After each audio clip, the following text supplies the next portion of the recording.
อยากถามเรื่องนี่แหละว่าน้องติดต่อก็ต้องแต่ได้นะน้องเพิ่นว่าแนวใดเพิ่นตอบมาดูว่าจังได๋นั่นบ่ได้แต่มีสัญญาณมันอืมบ่เลยบ่เรื่องน้องแต่สัญญาณขาดเลยโดยสบายดีเอ้ยโดยอันนั้นเฮาอัดคลิปอยู่เด้อตอนนี้ฮะอันน่ะเจ้าอยู่ไสว่างคุยบ่จักหน่อยว่างอยู่เอ้ยว่าสิลงมัดเข้าแหละเจ้าอยู่ไสเดี๋ยวนี้อยู่เฮือนอันพอดีเฮาอัดคลิปอยู่เด้ออันน่ะอันเฮาอันที่โทรถามเรื่องอันน้องแต่แล้วติดต่อเพิ่นได้บ่มันเอ้ยติดต่อไปหาคืนนี่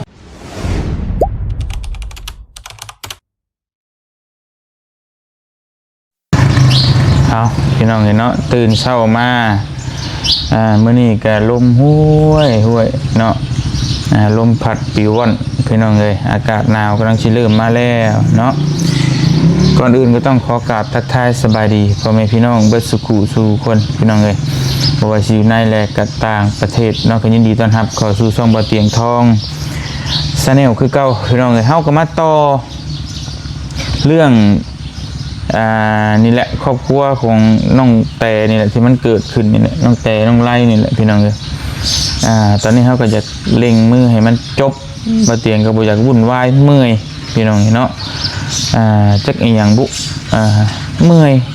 ทั้งกายเมื่อยทั้งใจไปเฮ็ดเรือนเฮ็ดชานให้เบิ่งกระมุกขมุมเนาะเมื่อยแทนผู้ใหญ่เพิ่นดิฝากเงินมาให้ไปเฮ็ดให้มีหม่องอยู่แล้วก็แตกโคก็มีปัญหากันอีกเขาต้องตามไปแก้ไปเช็ดอีกพี่น้องเนาะแบบโอ้ยจักอีหยังบุนี่นะตอนนี้ก็บ่เตียงปรึกษาทั้งพ่อบ้านทั้งอีหยังเบิดละต้องให้น้องเตมาอย่างเดียวจังสิจบเนาะเพราะว่าสิเว้ากันไปก็บ่จบสิเซ็นหยังก็เซ็นบ่ได้เอกสารเฮ็ดหยังก็เฮ็ดบ่ได้เพราะว่าเอกสารนั้นน้องเตเอาไปเบิดเลยตอนนี้เอกสารอยู่น้องแต่เนาะต้องเอาฮุบมาเบิดเลยทั้งพ่อทั้งหยังที่จริงพ่อบ่มาก็ได้พ่อบ่ได้มีชิดหยังแต่ต้องเอาน้องเขามาเพราะว่าผู้ใหญ่จุดประสงค์เพิ่นว่า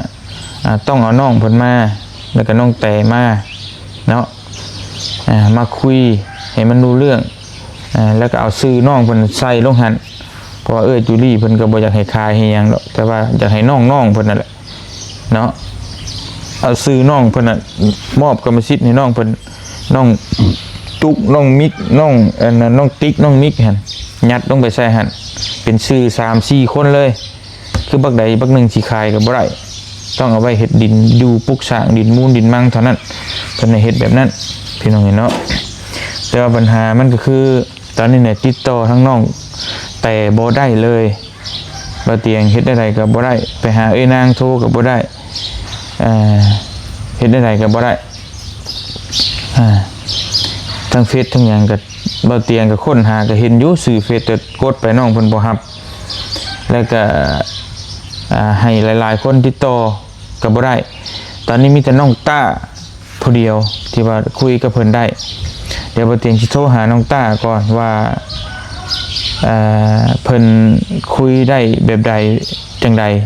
เนาะบ่เตียงสิถามรายละเอียดเดี๋ยวทำมาฟังน้ำกันพี่น้องเลยเนาะ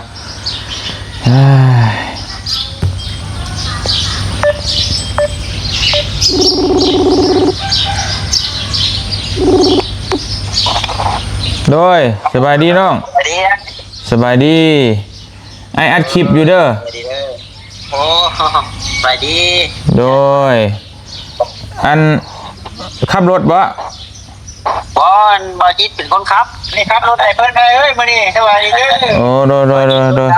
ได้เยอะโอเคใช่ว่าขับรถไอสิปิดกล้องพากันไปทางใดน่ะคือว่าไปหาน้องลิดาจิบของบ่พอดนั่นผู้ใหญ่เพิ่นมอบเบี้ยให้เอ้ยใหญ่เพิ่นมอบเบี้ยกว่าทางนั้นเหมือนกันสบายทั้งถ้วยบ่แต่จุดสูงตลาดจุดสูงผุดบ่จิตว่ะ ตลาดจุดชุมบ่เมืองอาจจะพรบ่ได้เนาะ แม่โดย ๆบ่มันขึ้นที่ทางถวายลำถ้วยพี่ได้ชนมึงถึงกับเมืองชนบ่ทางนี้ เมืองชนพี่ ที่ปู่น้ำตาล อืมอันอ้ายอยากถามเรื่องนี่แหละว่าน้องติดต่อก็น้องแต่ได้นะน้องเพิ่นว่าแนวใดเพิ่นตอบมาบ่หรือว่าจังได๋ นั่นประเด็นแต่มีสัญญาณมัน อืมบ่เลย บ่เรื่องน้องแต่สัญญาณขาดเลย โอ้ยเนาะได้โอเคมันเป็นได้น้องแต่คือยากคือซาแท้เนาะโอ้ยเมื่อยเด้ เมื่อคืนนี่สัญญาณบ่มี โทรกับโบติสคือเปล่ามันโทรไปเลยโทรโบติส อันนั้นลองปิดกล้องก็ได้ยันว่ามันสัญญาณบ่เฮงเนี่ยมันเปิดกล้องมันบ่เฮงกูจะเปิดลำโพงเอาก็ได้โอเคอันว่านี่ใดก็เพิ่นส่งข้อความเสียงมาอยู่ว่านั่นแต่บัดเฮาโทรกลับบัดบ่ได้ได้เพราะว่าตื่นเช้ามาก็เห็นเพิ่นส่งข้อความเสียงมาอยู่บัดโทรกลับบัดใช้งาน11ชั่วโมงแหละนี่นะเพิ่นส่งมาว่าในใดน่ะเพิ่นตอนนั้นเพิ่นส่งมาตอนนั้นรอบตอนแรกน่ะเพิ่นว่ารถแดนคนเขาเพิ่นว่านะแต่เจ็ดไปเพิ่นว่าเจ้าอันว่านี่แหละที่ตรงเบอร์โทรมาไว้ให้นี่ฮะสัญญาณก็บ่มีเลย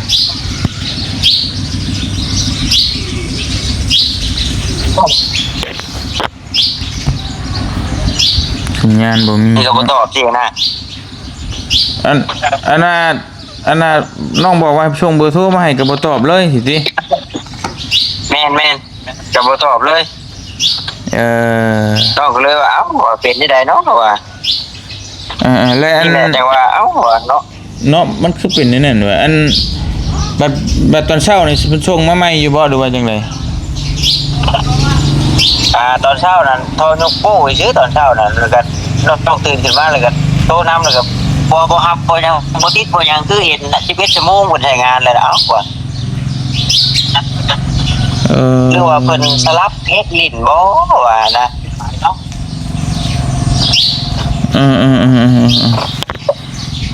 เพราะว่าตอนหัวแรกน่ะเพิ่นส่งมาบอกว่าน้องกำลังขึ้นแต่บนเขาซั่นนะแต่วันนี้ดึกๆเลยนอนทั้งน้องนอนบัดตื่นเช้ามาเห็นหลวงปู่อยู่ได้ยินเสียงกันเพราะว่าน้องส่งขอความเสียงไปได้ว่าถ้าว่าน้องแต่ทั้งนั้นบ่มีสัญญาณแหละให้ส่งเบอร์โทรมาไว้ให้ก็ได้เด้อว่าเดี๋ยวให้เบาเตียงว่าบอกเพิ่นไปนะแต่ก็บ่ส่งมาติแม่นแล้วก็บ่เห็นส่งมาโอ้ยนะก็เลยมีความคิดว่าน้องแต่เพิ่นยังบ่พอคนว่าจังไดเนาะว่านะโอ้พร้อมบ่พร้อมก็ควรสิคุยกันเนาะอีหยังก็ได้เนาะนี่แหละแต่ว่ามันบัดเอ้าจะมาติดต่อกันบ่ได้เลยแน่ว่านะแต่เรื่องโทรได้นะน้องเอกก็โทรได้ตั้งแต่ว่านนี่ตั้งแต่ตอนอยู่เพื่อนน้องบุญทวีตอนอาจารย์เล่านั่งพังน้ำหมดแหละโทรได้ทีเดียวนั่นแต่ก็หลังจากนั้นก็แบบมีแต่ปิดนิดตลอดเลยนะและน้องได้เว้าอยู่บ่ตอนอันโทรกับเพิ่นได้แต่บอกให้อันนั้นเพิ่นอยู่บ่อันเรื่องใบตะดินเนี่ยอันนั้นเพิ่นบอกเล่าให้เพิ่นฟังอยู่บ่โทรน้องถามว่าใบตะดินนี่ยังอยู่น้ำเจ้าบ่ว่าถามเพิ่นก็เลยว่าบ่ใบตะดินน่ะบ่อยู่น้ำเฮาอ่ะอยู่น้ำพ่อเฮาให้พ่อเฮาเก็บไว้เพิ่นว่านะและถามต่ออยู่บ่ว่าพ่อเพิ่นอยู่ไสน่ะบ่ก็บ่ได้ถามนะแต่ว่าเคยถามน้องตุ๊กว่าพ่อน่ะอยู่ปากเซ่สินะน้องก็เลยคิดว่าน่าจะอยู่หันก็เลยบ่ได้ถามว่าแต่ว่าน้อง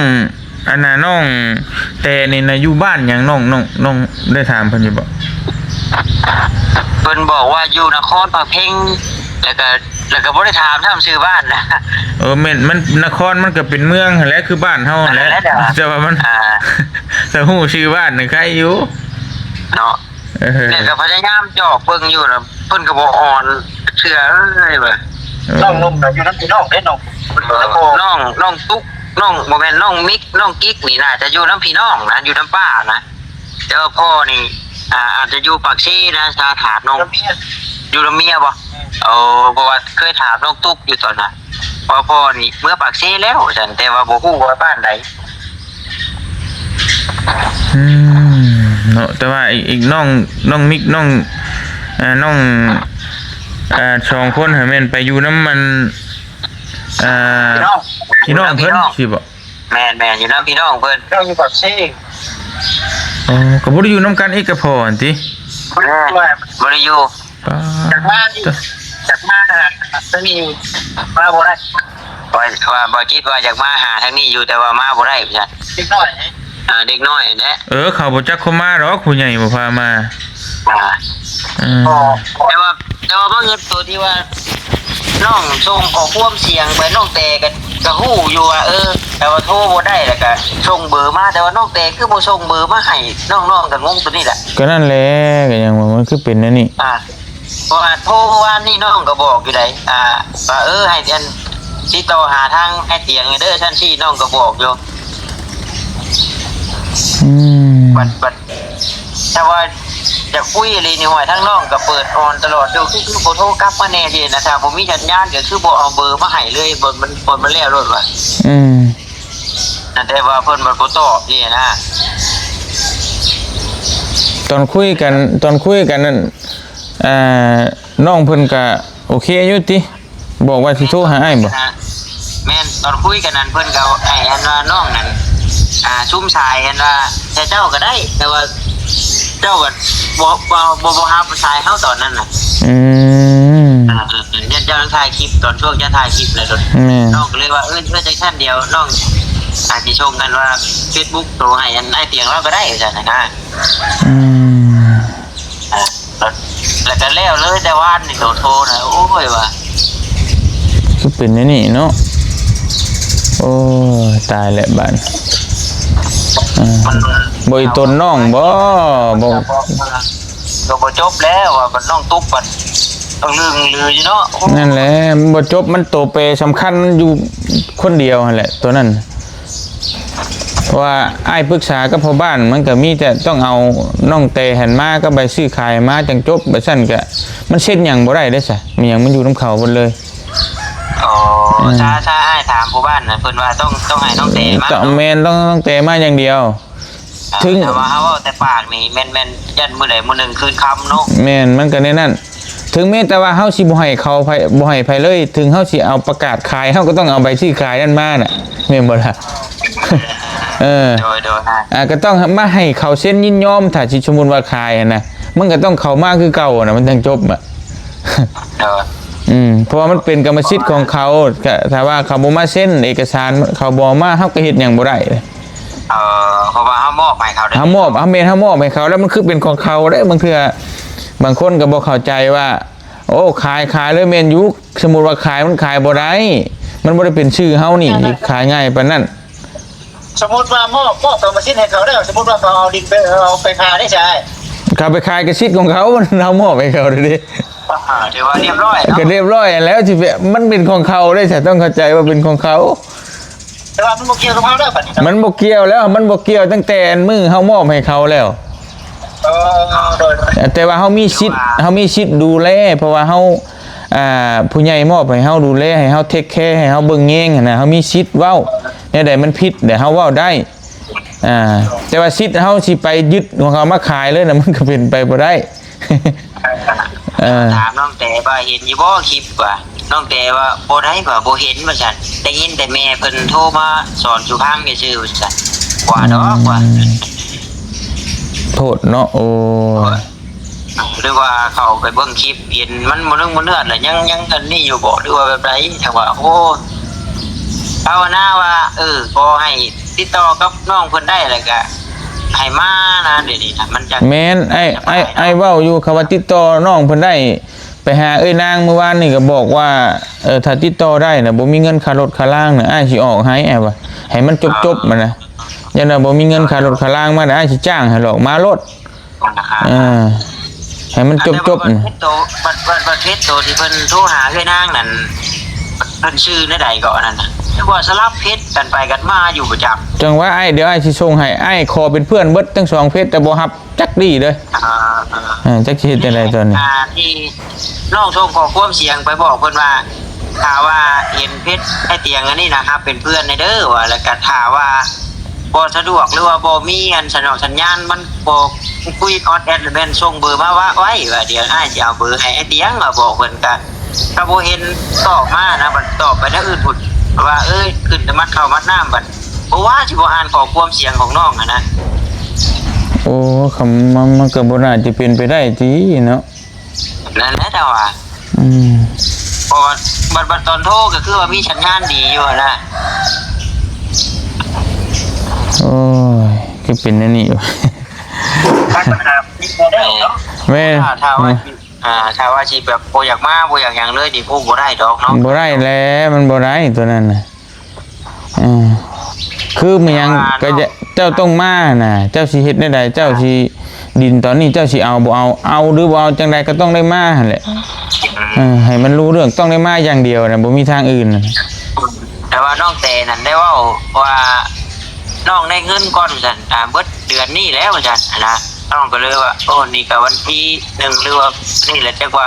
เพิ่นได้เงินเพิ่นสิมาบ่หรือจังได๋มันติดต่อกับเพิ่นบ่ได้เนาะนั่นแหละถ้าว่าน้องติดต่อเพิ่นได้น่ะถ้าบ่มีเงินจ้างค่ารถค่าล่างน่ะบอกว่าอ้ายสิจ้างให้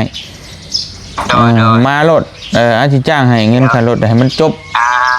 ช่วงใดถ้าว่าโทรเพิ่นได้แต่แม่นสิพาซุ่มสายว่าเขาให้อ้ายแล้วนะได้พอมันโอ้ยเรามันเที่ยวไปเว้ามันยังมันก็บ่แล้วจักเทื่อแล้วนั่นนี่ว่าบ่แล้วนะคืออ้ายถ้าสิไปน่ะบ่อยากยอกๆแยกๆหรือเว้าแหละพอดีมันสิเฮ็ดให้เป็นการรำคาญแหละพอดีแม่นพอดีผู้ใหญ่พอดี FC เฮานี่แหละเพิ่นก็ติดตามเฮาเนี่ยเพิ่นสิเบื่อหน่ายเว้าง่ายๆเว้าตรงๆโลดมันเรื่องเยาะๆแยะๆปากเสียงมันบ่มีไผอยากเบิ่งหรอกมันเรื่องที่บ่เป็นกระบะกระบวนแบบนี้นะคืออ้ายถ้าไปบัดนี้คือต้องให้มันจบบาดเดียวแล้วอ้ายสิบ่วุ่นวายอีกเมื่อยคือน้องเห็นจริงๆก็บ่ได้อยากวุ่นวายหรอกถ้าว่าทั้งผู้ใหญ่เพิ่นบ่ให้อ้ายไปเบิ่งนะบ่เคยอยากเข้าไปจักดิโดยนี่แหละมันเฮาก็เฮ็ดตามหน้าที่เฮาเด้คือเดี๋ยวนี้เฮากับบางทีมันเองบ่ได้ดีครับจักแนวว่าอ้ายก็มีแต่ว่าน้องติดต่อเพิ่นได้ก็โทรบอกเพิ่มเติมนี่เด้อโดยอ้ายโอเคขอบใจหลายๆเนาะขอบใจโดยพี่น้องเอ้ยเนาะมาคุยกับน้องต้าก็บอกว่าติดต่อบ่ได้ติดต่อได้แต่มื้อวานบาดเดียวแล้วก็หายแวบไปเลยถามอีหยังก็บ่ตอบบ่กล่าวพี่น้องเอ้ยจักสิว่าแนวใดเดี๋ยวโทรถามอีนางเบิ่งก่อน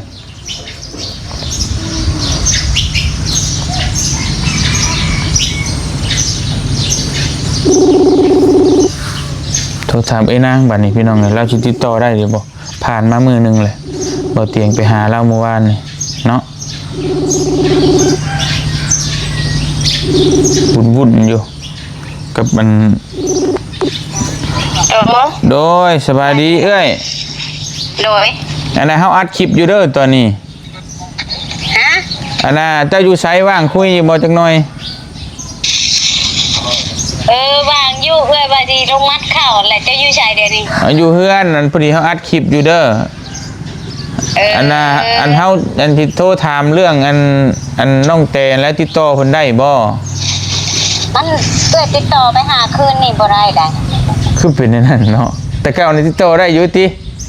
แม่นเพราะว่าเมื่อคืนนี่เอ้ยโทรไปก็บ่ได้แล้วบัดนี้เอ้ยก็อัดเสียงไปให้เพิ่นโทรมาก็บ่ได้มีหยังผู้นี่ให้เสียมาให้ไม่เท่านั้นนึงได้โตให้ไม่เท่าทั้งดำให้พอเราก็นอนเด้อ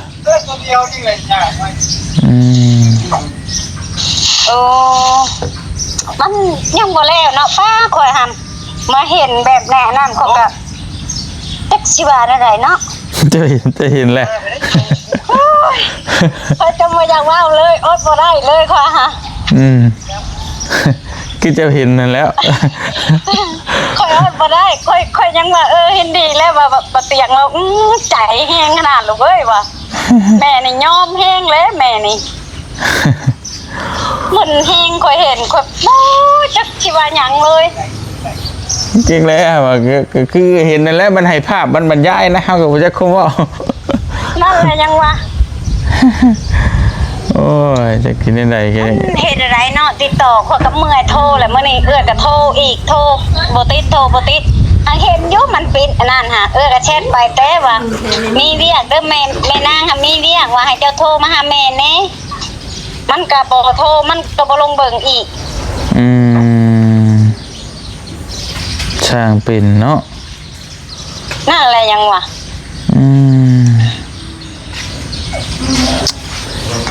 สิว่าในใดบ้าน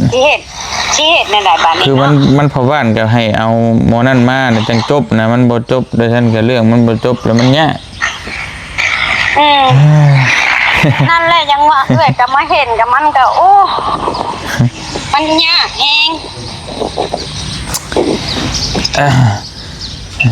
เอามีแต่นั่นแหละอันคาว่าอันอันติดต่อได้ก็บอกแน่เด้อ ก็พยายามคืนนี่คิดว่าอยู่กับอันนางมวยโทรมาว่าคันโทรได้เลยแม่อันที่ชุมชายไปหาบ่เตียงเลยยันบ่นั่นแล้วค่อยสิโทรตั้งหาข่อยว่าวันยันมันบ่เว้าน้ำเจ้าหั่น มีแต่คำว่าให้มวยโทรได้หรือไผโทรได้ก็บอกแน่นะแต่ว่าตอนนี้มันก็ติดต่อบ่ได้เลยไผก็มันก็เลยมันยากโดยเพิ่นเลยสิพยายามอีกฮะโทรแล้วไปตอนเมื่อกี้นี่ก็ยังบ่ได้อยู่สิได้แต่บ่ได้เอาเบอร์หยังไว้เนาะโอ้นั่นแหละก็คิดผิดนะยังว่ามันโทรมาเมื่อนั้นเอาเบอร์ไว้ก็ดีเลยยังว่าถ้าเบิ่งบัดนี้คันว่ามันบ่ว้าวแล้วให้มันอ่านเบอร์มาเลยสิเขียนเบอร์มันไว้โดยมีจังหวะใดก็เดี๋ยวจังอันบอกในเด้อถ้ามันติดต่อได้จังใดก็ได้โดยขอบใจโดยเอามัดเข้าซะโดยเป็นหยังไงดิพี่น้องไงเนาะจักเป็นหยังเนาะเมื่อยดิสิแล้วพอเฮาสิซอยพอเฮาสิซอยให้มันถูกต้องเนาะทวงคือความยุติธรรมอีหยังให้ทุกอย่างแต่มันก็เป็นแบบนี้นะพี่น้องที่บ่เตียงซอยผ่านมาก็มันสิว่าจังใดเมื่อยบ่เตียงก็ได้มันต้องบ่อยากเอาใจมุกใจใส่แบบบอกบ่ถึกจะคิดว่าแนวใดเนาะสิแหละที่จริงมันหรือมีปัญหาอีหยังแบบใดก็ต้องคุยกับบ่เตียงก่อนคือผู้ติดต่อได้กับติดต่อไปหาอยู่กับคุยกับบอกก่อนว่ามันเป็นนี่มันนี่เรื่องราวแบบนี้แต่กับบ่ยอมเล่าให้ฟังให้อย่างละมันจักเป็นแบบใดบาดนี่พี่น้องเอ้ยเรื่องราวมันก็แห้งสิบ่จบจักเทื่อเนาะก็สิยืดดองไว้อยู่นี่แหละพี่น้องเอ้ยเอาในรายการฝากพี่ฝากน้องไว้คือเก่าพี่น้องเอ้ยผู้ใดติดต่อน้องเตได้ก็ให้ติดต่อหามานี่บ่เตียงก็จะให้มันจบมันสิ้นพี่น้องเอ้ยเรื่องเดียวคนเดียวเท่านั้นตอนนี้เนาะคือน้องเตต้องมาเอาเอกสารมาได้จังจบพี่น้องเอ้ยซั่นแล้วก็บ่จบเนาะอยู่ดีมีแฮงวัดสุขุทุกคนพี่น้องเอ้ยมุกขอบใจหลายๆสบายดีเด้อพี่น้องเด้อ